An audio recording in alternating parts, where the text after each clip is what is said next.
Hi! Hello! Welcome to our channel. ఎలా ఉన్నారండి? బాగున్నారా? నేను కూడా చాలా చాలా బాగున్నాను. అయితే మనకు TET result Monday or Tuesday అంటున్నారు. సో, మార్క్స్ ఏ విధంగా వచ్చినా పాజిటివ్‌గా రిసీవ్ చేసుకోండి.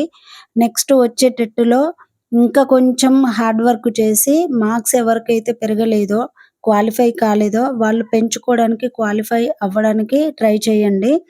కానీ నెగెటివ్‌గా మాత్రం తీసుకోకండి. ఆ నెగెటివ్‌గా తీసుకుంటే అది మన ప్రిపరేషన్ మీద పడుతుంది కాబట్టి, పాజిటివ్‌గా తీసుకొని ఇంకా సీరియస్‌గా తీసుకొని, ఒక ప్రిపరేషన్ ప్లాన్ చేసుకొని ముందుకు వెళ్ళాలి. సో, టెట్‌తో పాటు డీఎస్సీకి గూడా కంటిన్యూ చేసుకుంటూ వచ్చే టెట్ ఎగ్జామ్‌లో మంచి మార్క్స్ తెచ్చుకోవడానికి ప్రయత్నించండి.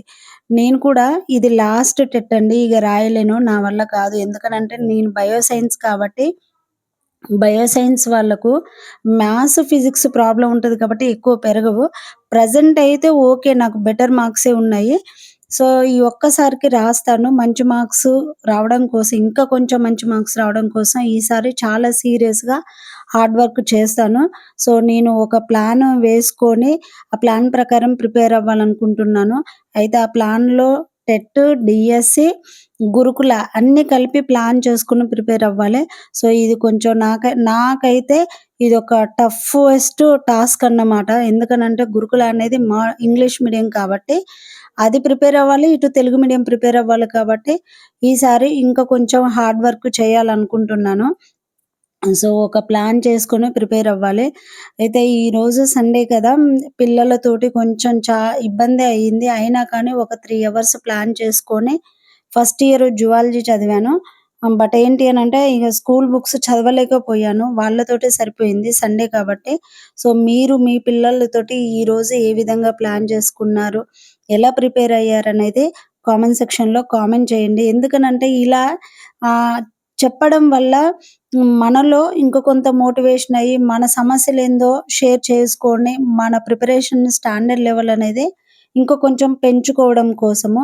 సో, మీరే విధంగా ప్రిపేర్ అయ్యారు? ఏ విధంగా హాలిడే వచ్చినప్పుడు, సండే వచ్చినప్పుడు ఏ విధంగా ప్లాన్ చేసుకుంటున్నారనేది గూడా యాస్ ఏ హౌస్ వైఫ్‌కు చాలా స్ట్రగుల్స్ ఉంటాయి. అయినా గాని మన ప్రిపరేషన్ అనేది ఉంటది కాబట్టి, మీరు గూడా ఏ విధంగా ప్రిపేర్ అయ్యారనేది కామెంట్ చేస్తే నేనింకా నా ప్రిపరేషన్ అనేది గూడా ఇంకా కొంచెం చేంజ్ చేసుకోగలుగుతాను. సో, ఎవరైతే ప్రిపరేషన్ అనేది పక్కకు పెట్టారో వాళ్ళు వెనుకబడిపోతారు. మీకెన్ని సమస్యలున్నా మీ ప్రిపరేషన్ అనేది పక్కకైతే పెట్టకండి. ఈసారి నోటిఫికేషన్ ఉంటది. కాపోతే కొంచెం లేట్ అవుతది. కొంచెం అనంటే ఆల్‌మోస్ట్ 2026లో 6 మంత్స్ కంప్లీట్ అయ్యాయి. ఇంకొక 6 మంత్సే ఉన్నది. సో, ఇంకొక 1 ఇయర్ 27, 20